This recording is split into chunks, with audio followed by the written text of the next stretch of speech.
టీవీలో ఈ ప్రోగ్రామ్ని లైవ్ ద్వారా చూస్తున్న ప్రేక్షకులకి, ముఖ్యంగా భక్తులకి, ఎందుకంటే ఇది కుంభమేళా సమయం, చాలామంది ఇక్కడికి రాలేకపోయిన వాళ్ళు ఉంటారు.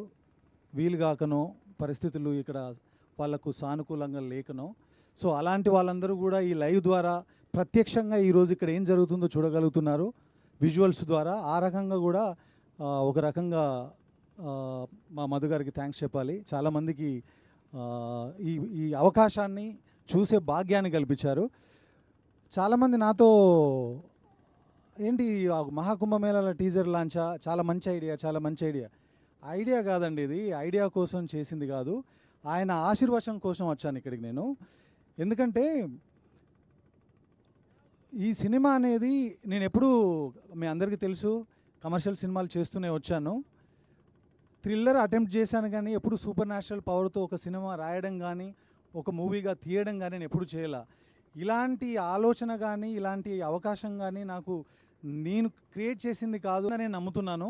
సో అందుకని మేము ఓపెనింగ్ సినిమాకు సంబంధించిన ముహూర్తం షాట్ కాశీలో చేసిన, ఈరోజు ఈ టీజరు కార్యక్రమం ఇక్కడ 90 ఏళ్ళు 108 సంవత్సరాలున్న నాగసాధులతో చేసిన, ఆయన మాకిచ్చిన పువ్వుల్ని ఓ దండగా చేసి ఆయన పాదాల దగ్గర ఒక ప్రసాదంలాగా పెడదామని రావడమే తప్ప ఇది ఇంకొక ఐడియా కోసం చేసి ఏదో కమర్షియల్గా ఆలోచన చేసింది కాదండి.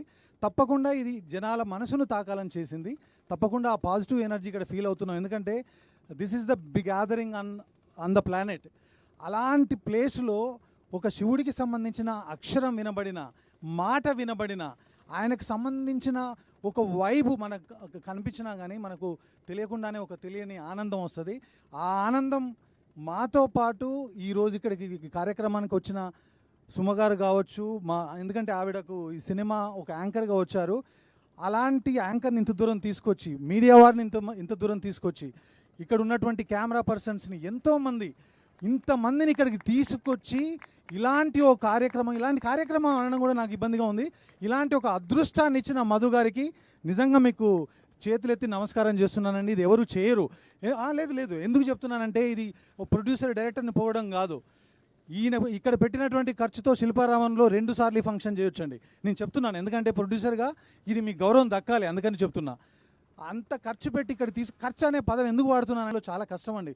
ఒక మీడియం రేంజ్ సినిమా చేసి ఆ సినిమాని రిలీజ్ చేయడమే కష్టం. అలాంటిది ఒక సినిమా టీజర్ లాంచ్కి ఇలాంటి ఒక అద్భుతమైన ఒక స్టేజ్ని ఏర్పాటు చేసి ఇలాంటి అద్భుతమైన అవకాశాన్ని మా అందరికి ఇచ్చినందుకు మీకు మరొక్కసారి ధన్యవాదాలు చెప్తున్నాను.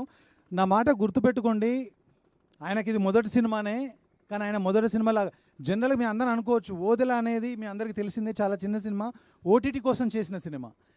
కానీ ఈ సినిమా ఓటీటీ కోసం కాదు. ఇప్పుడు జనరల్గా మనకు పుష్కరాలు అనేవి 5 ఏళ్ళకు ఒకసారి 12 ఏళ్ళకు ఒకసారి వస్తాయి. కానీ ఈ సినిమా నేను ఒక మాటగా చెప్తున్నానండి, 140 సంవత్సరాలకు ఒకసారి మహాకుంభమేళం ఎలాగైతే వచ్చిందో ఇలాంటి సినిమాలు చాలా రేర్గా వస్తాయి. ఒకప్పుడు మనం అమ్మోరు అరుంధతి చూసాం, అలాంటి సినిమాలు భాగమతి చూసాం. ఇలాంటి సినిమాలు అప్పుడప్పుడు పుష్కరానికి ఒకసారి వస్తుంటాయి. ఈ సినిమా ఇలాంటి ఒక పెద్ద స్కేల్లో చేయడానికి, ఒక పెద్ద ఎక్స్పీరియన్స్ ఆడియన్స్ ఇవ్వడానికి నాకు ఈ అవకాశం ఇచ్చిన మధు గారికి థ్యాంక్స్. ఎందుకంటే ఈ సినిమా అనగానే తమన్నా డేట్స్ ఇచ్చారు, ఏదో ఒకటి కమర్షియల్గా చేసేయండి, రిలీజ్ చేసేయండి అనొచ్చు. కానీ ఇందాక మీరు విన్నారు, సంవత్సర క్రితం ఆయన చేతికి కట్టిన కాశీ దారం ఇంకా అలాగే ఉంది. అంటే సంవత్సరం నుంచి ప్రాజెక్ట్ మీద మధు గారు స్పెండ్ చేస్తూనే ఉన్నారు. సో ఇక మధు గారి గురించి చెప్పాలంటే, ఆయన కథ విన్న తర్వాత ఇదంతే చేస్తున్నారు అనొచ్చు మీరు, ఏ బిజినెస్ యాంగిల్లో చేస్తున్నారని. ఓన్లీ కథను, కంటెంట్ని నమ్మారు ఆయన. ఆ కథను, కంటెంట్ నమ్మే ఇంత ఖర్చు పెట్టి ఇంత భారీగా ఇందులో ఉన్న విఎఫ్ఎక్స్ ఏ పెద్ద సినిమాకి తగ్గ, ఎందుకంటే ఆయన ఎప్పుడూ పాడలేదు మా తెలుగులో, కానీ మీతో తప్పకుండా పాడించాలి. సో ఎంత మంచి యాక్టరో అంత మంచి వాయిస్ అయినది. వశిష్ఠ గారి సినిమాలు మనం చాలా చూసాం, కానీ ఆయన విశ్వరూపం ఈ సినిమాలో చూస్తాము. నేను స్టీరియోటైప్గా మాట్లాడుతున్నాను అనుకోవద్దు మీరు. ఏ వ్యక్తి అయినా సరే మనిషి ఉండి తను ఫిజికల్గా పర్ఫామ్ చేసినప్పుడు మనకు ఆ పర్ఫార్మెన్స్ నచ్చితే అది ఓకే అండి, అందరూ చేస్తున్నారు, ఇప్పుడు అందరూ మనకు గొప్ప గొప్ప ఆర్టిస్టులు ఉన్నారు. కానీ ఒక వాయిస్తో కూడా భయపెట్టి మాడ్యులేట్ చేసి ట్రీట్ చేశారు. తప్పకుండా ఈ సినిమా మీకు ఆల్రెడీ మంచి సక్సెస్లో ఉన్నారు, ఇది పెద్ద బ్రేక్ ఇవ్వాలని కోరుకుంటున్నాను మీకు. అజనీష్ గారు నేను పేర్లు చెప్పను, కానీ తెలుగులో మీరు రావడానికి కారణం నేనే. పేర్లు చెప్పను, ఎందుకంటే I was the first person to watch Kantara Kannada version in Telugu. Morning show వెళ్ళాను నేను. ఆ సినిమా చూసిన తర్వాత ఒక పర్టికులర్ పర్సన్ నేను కాల్ చేసి చెప్పాను, ఎందుకంటే దేవర్ సెర్చింగ్ ఫర్ అప్పుడు ఒక మ్యూజిక్ డైరెక్టర్, ఒక బ్యాక్గ్రౌండ్ స్కోర్ కావాలని.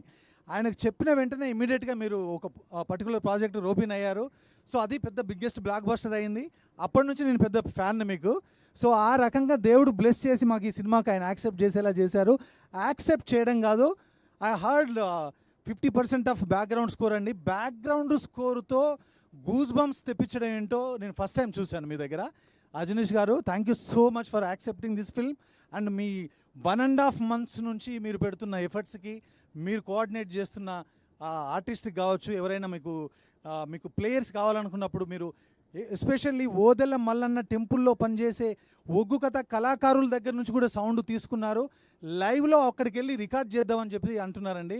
ఈ రోజుల్లో ఒక డే పోతే ఆ డే టైం పోతుంది, మనీ పోతుంది అని ఆలోచించే రోజుల్లో ఒక కుగ్రామానికి ట్రావెల్ చేసి ఆ సౌండ్స్ రికార్డ్ చేద్దామని చెప్పేసి మమ్మల్ని పట్టుబడుతున్నారు.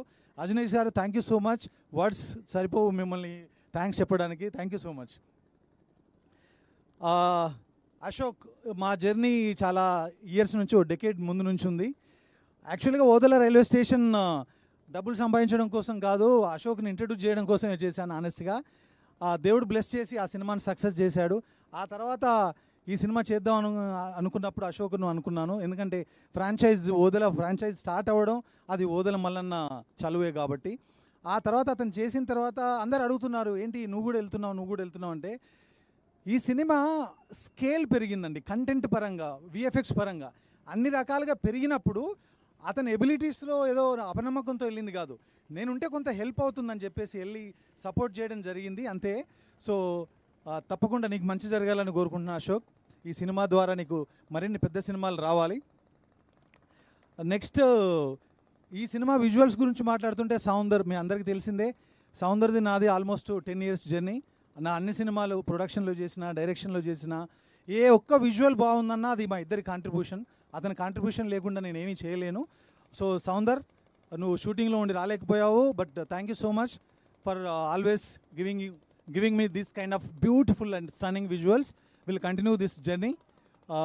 తర్వాత ఇక మీ అందరికీ తెలిసిందే, చాలామంది కథ అనుకున్నప్పుడు మీరు కథ ఎవరి కోసం రాశారని, దేర్ ఈజ్ నో డౌట్ అండి. కథ క్రియేట్ అవ్వడమే, నాగసాధు ఆ శివశక్తి క్యారెక్టర్ క్రియేట్ అవ్వడమే తమన్న కోసం క్రియేట్ అయింది. మీకు అమ్మాయిని అనుకోలేదు, ఇంకొక అమ్మాయికి అప్పలేదు, సరికి తెలుసు, అశోక్కి తెలుసు. కథ అనుకున్నప్పుడు చాలామందికి ఏంటంటే మీ సినిమాల్లో వానపాటలు ఉన్నాయి, చూపులతో దీపాల, జ్వాలారెడ్డి ఇలాంటి పాటలు చేస్తుంది కదా, ఇది ఒక శివశక్తి. తెలంగాణలో మీ అందరికీ తెలిసిందే శివశక్తులు అనేది ఎంత ఫేమస్సో, వాళ్ళు శివుడి శక్తులుగా, శివగణాలుగా ఎంత ప్రాచుర్యం పొందారో మీ అందరికీ తెలుసు. అలాంటి క్యారెక్టర్ స్క్రీన్ మీద పండించాలంటే actors need lot of experience. అలాంటి ఎక్స్పీరియన్స్ ఉందా తనకి? ఎప్పుడు కమర్షియల్ సినిమాలు చేశారు కదంటే, నాకంటే ఎక్స్పీరియన్స్ ఎవరికి ఉంటుందండి. ఆవిడ గ్రోత్ చూశాను నేను. రచ్చ సినిమా దగ్గర నుంచి ఇప్పటి వరకు తను ఏం చేయగలదో చూశాను.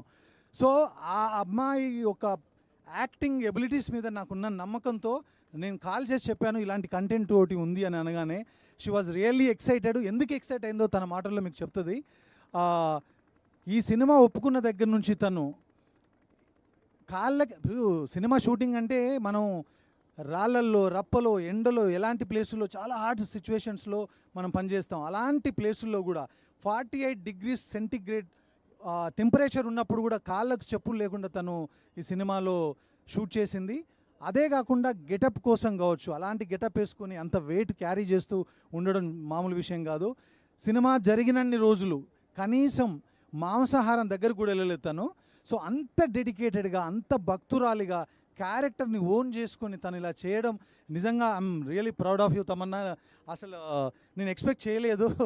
సో నేనే ఓ క్రియేటరే ఎక్స్పెక్ట్ చేయనంత మెస్మరైజ్ చేసింది తను నన్ను. సో తప్పకుండా మనం అమ్మోరు సినిమా చూసినప్పుడు సౌందర్య గారిని ఎంత అడ్మైర్ చేశామో, తర్వాత అరుంధతి సినిమా చూసినప్పుడు అనుష్క గారిని ఎంత అడ్మైర్ చేశామో, రమ్యకృష్ణ గారు ఒక దేవత క్యారెక్టర్ చేస్తే ఆవిడ కళ్ళకు కానీ, ఆవిడ గ్రేస్కి కానీ, ఆవిడ పర్ఫార్మెన్స్కి కానీ మనం ఎంత ఇష్టపడతామో అంతే ఇష్టంగా ఈ సినిమా తర్వాత తమన్నా ప్రేక్షకుల దగ్గర అవ్వాలని, వాళ్ళ హృదయాల్ని చేరుకోవాలని మనస్ఫూర్తిగా ఆ కాశీ విశ్వనాథుని నేను కోరుకుంటున్నాను, వేడుకుంటున్నాను.